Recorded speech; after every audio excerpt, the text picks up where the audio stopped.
are still asleep, and all seems tranquil at the front desk. But hidden from view beneath the hotel, there's a sprawling underground world which is alive with frenzied activity. The bellboys and receptionists represent a tiny fraction of the colossal workforce needed to run a mega hotel. Keeping this megalopolis running takes an army of 10,000 workers. That's right, 10,000 people, making sure you have clean towels and buttered toast.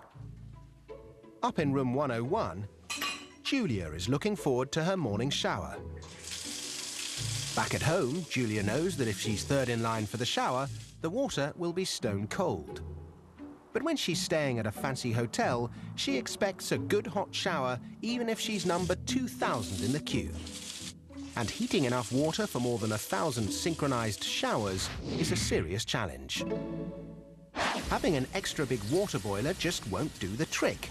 What you really need is this. It looks more like an underfloor oil refinery. It is in fact a 5-star power station. These 4 giant high-pressure boilers produce 60,000 pounds of steam every hour. Forced up by its own pressure, the steam surges through pipes into a heat exchanger, which brings the hot water up to 60 degrees Celsius. Chief Engineer Dan Webster is responsible for keeping these boilers running 24 hours a day.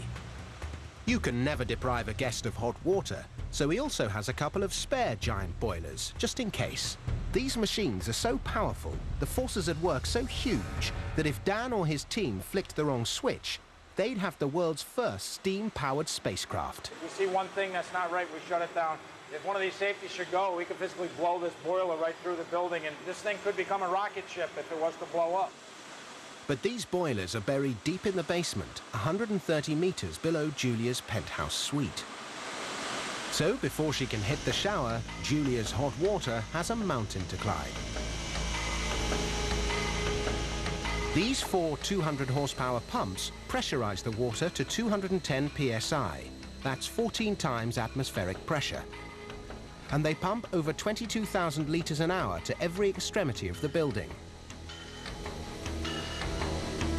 This facility is like a giant mechanical heart. It's constantly circulating hot water throughout the hotel.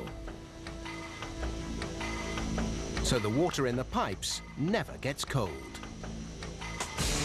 And no matter how many fellow guests turn the taps, Julia's shower is piping hot. But synchronized showers is only the first headache. The next problem is these annoying guests all seem to want their breakfast at the same time.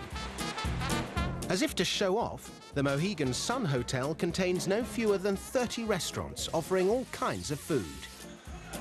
But to store enough food to feed guests and workers demands a huge 4,000 square meter warehouse. This industrial-scale facility chews through a staggering 30 massive lorry loads of food every day. Every morning, these giant mouths in the walls swallow 3,500 dinner rolls, 4,000 liters of cola, 340 kilos of turkey breast, and 250 pots of cream cheese. It takes a very special chef to run one of the biggest kitchens on the planet. And this is him, Michael Luboff.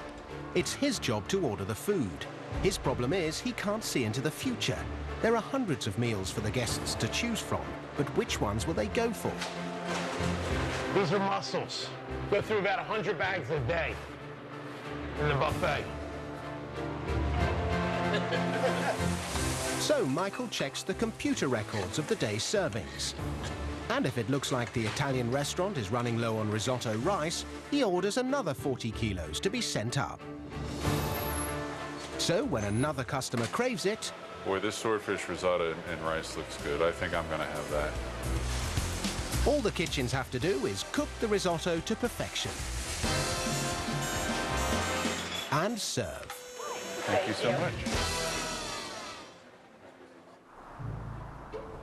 As guests tuck into lunch, the temperature outside is rising. And before long, 2,000 people are reaching for their air conditioning.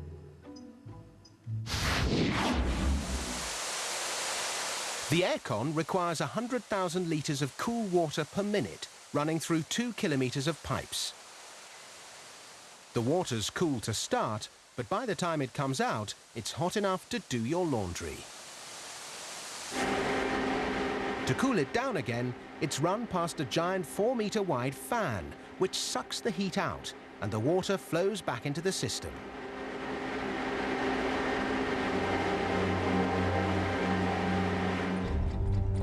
11 a.m. Out at reception, a new guest is arriving who wants to check in early. Good morning. Good morning. Checking in? I am. But the trouble is, there's only one room available, Julia's. And she's been hitting the orange juice hard. What's the last name? It's Cronin. It looks like we do not have a room available at this time, so what I can do is give you a pager. The pager will let you know... So Kelly is given a pager that'll buzz when her room's ready. Thank you. And front desk puts out an urgent call for housekeeping. Housekeeping. The housekeepers swing into action. And as soon as they're done, they press a button outside each room, which sends a signal to a central computer to let front desk know it's been cleaned. And Kelly gets the message that it's ready. So now she too can relax, take a shower, spill some orange juice, and order some of that risotto from room service.